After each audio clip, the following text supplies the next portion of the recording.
Shoprite's attempt to overturn dismissal ruling rejected by Labor Court, by Satori News.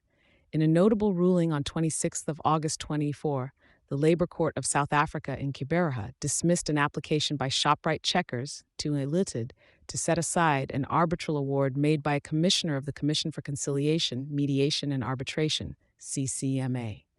The award pertained to the unfair dismissal of Mr. Godfrey McAloy, a former Shoprite baker, and had directed his reinstatement with back pay.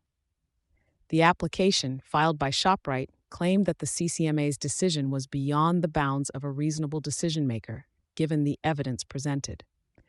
Acting Judge Smith, who presided over the matter, meticulously reviewed the arbitration proceedings, specifically scrutinizing the video footage that allegedly proved Mr. McAloy's misconduct. According to the company, the footage showed Mr. McAloy consuming Shoprite stock, sugar, outside of a designated area, an act that led to his dismissal. Shoprite faced an uphill battle in convincing the court to overturn the CCMA's decision. The judge took into consideration that while Mr. McAloy admitted to stirring sugar into his warm drink, he did not concede to drinking it or using the company's sugar. The court found that the inference made by Shoprite's management, based on CCTV footage, was not the only reasonable one that could be drawn. Other evidence, such as the lack of a stock take demonstrating stock shrinkage, bolstered the commissioner's conclusion that Shoprite had failed to prove rule contravention. The dismissal of the application laid emphasis on the sound rationale employed by the commissioner during the arbitration proceedings.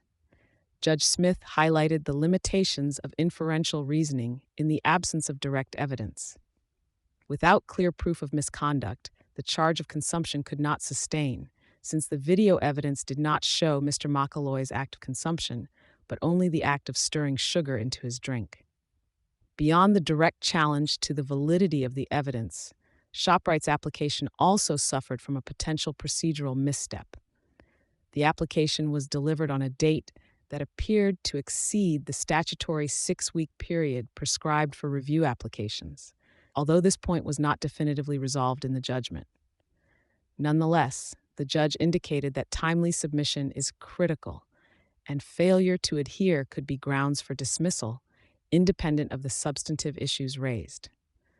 The case reaffirms the principle that employers must meet a rigorous burden of proof when alleging employee misconduct.